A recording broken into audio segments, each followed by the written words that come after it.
домода як ҳамсоя касали рак шудагиай. Духтуро гуфтанд ки 10 рӯз мондагиай. Баъд хоб дидае ки па гашта ҳаҷ рафтани ҳаҷда будайда. Боз якун маҷбур кардиста ки хонангоша ҳаҷ барем. Ҳамун якун духтуро гуфтаа ки 10 рӯз мондагӣ уже опухоли мозг шудаги будай. Ҳамуна ҳама каса ҷамъ карда барем, набарем. Баремам ки сорон намуҷа гуфтанд ки вафот мекунад сорона.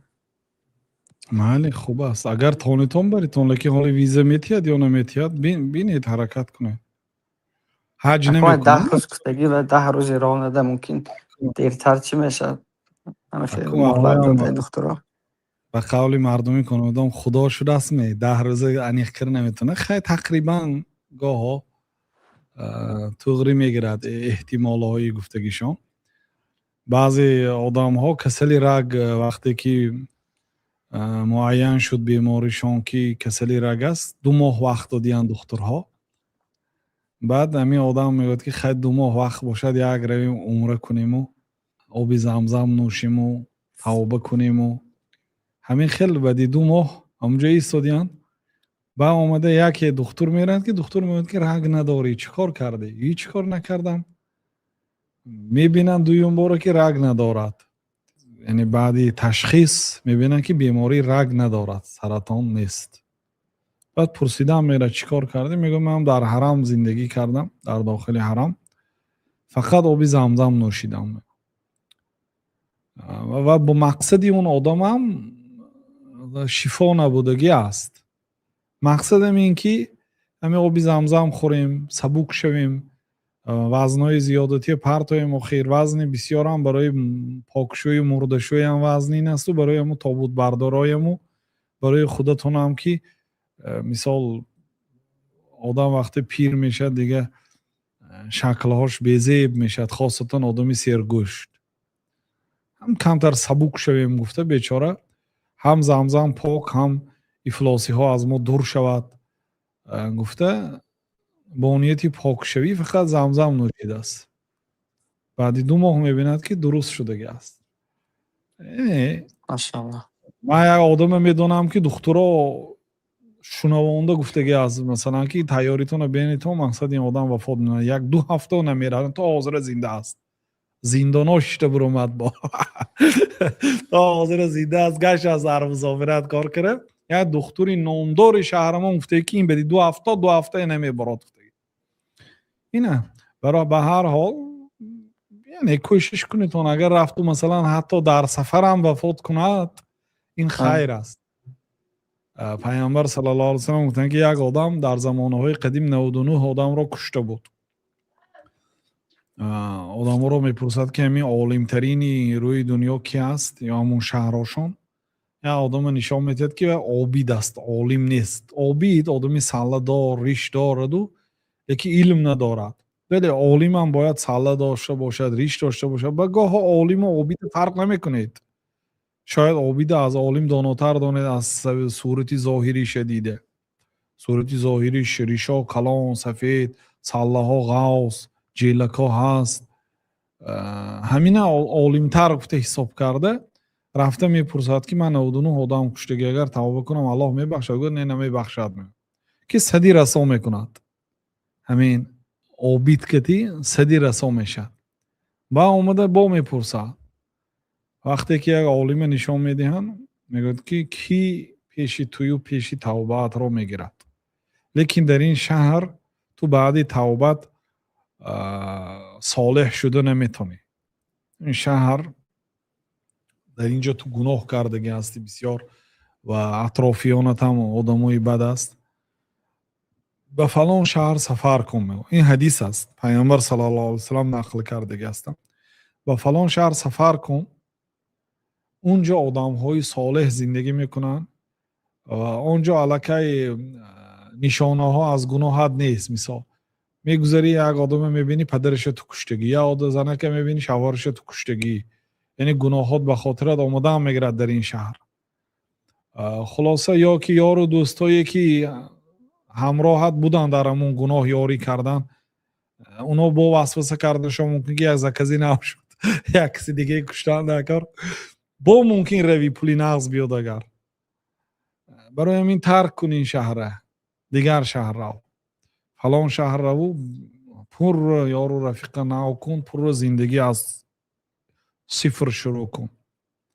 خلاصه این آدم با همین نیت توبه کنان به راه میبره، در نیم راه جانش میبراید، الله تعالی جانش میگیره. بعد فرشته های عذاب و فرشته های رحمت در گرفتن جانش کشاکشی میکنند.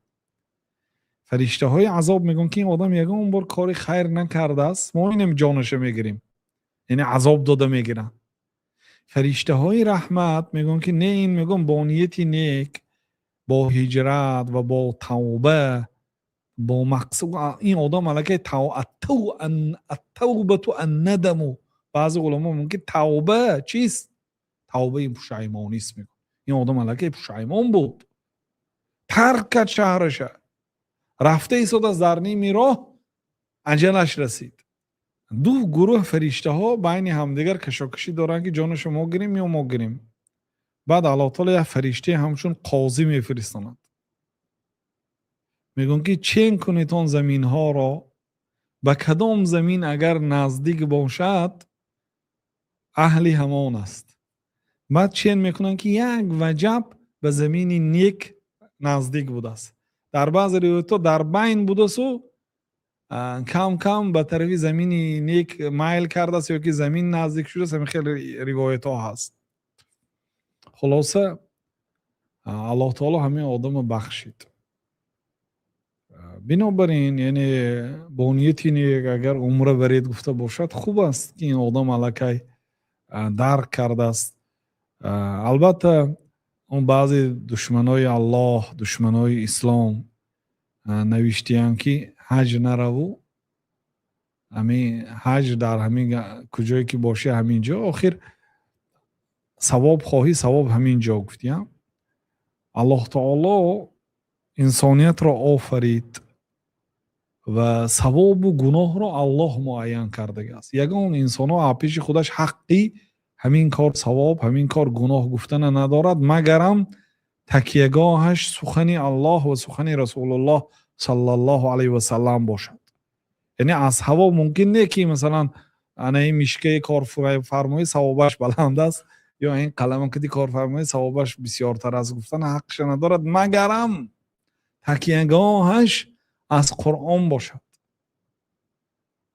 بنابراین این خیلی به علم، به سوادانه به مردم راهنمایی نکنید. الله یکی ثوابها را میداند، الله یکی انسانیت را آفریده است، الله یکی از همه چیز بی حاجت است. خودش فرمان داده است که ای مردم به زیارت خانه بیایید، یعنی حج خانه الله تعالی کنید. اونجا خانه الله تعالی بعضی افتاد که چون الله تعالی، الله اگر یعنی عادل میشد، نعوذ بالله گپای کفر است، خانهش به ایران میساخت، برای چی به عربستان ساخته است؟ اون خانه الله نیست. ای به عقل، ای به فهم، ای ابله، اون خانه الله گفته میشه. همین خانه ها روی زمین ملک همش از آن الله هست، ما از آن الله هستیم. همه چیزی که در این کون، در عالم هستی و نیستی، هر چیزی که هست و نیست از آن الله هست. از جمله مسجد ها همش از آن الله هست. همین خانه های ما هم ملک الله تعالی هست، له الملک. فقط اون خانه کعبه را همچون اضافه تشریف، او در اون خانه الله تعالی زندگی نمیکنه. الله تعالی به خانه، به مکان نیاز ندارد، حاجت ندارد. عرش را هم آفریده است، به عرش هم حاجت ندارد. الله تعالی صمد است، بی حاجت است، جل جلاله و تقدست اسماء. اون خانه فقط از سبب آنکه در آنجا بسیارتر ذکر الله تعالی کرده می شود و آنجا یک شرف و منزلتی خاصه دارد در نزد شریعت و در نزد مسلمان ها، به الله تعالی نسبت داده می شود. خانه الله گفته.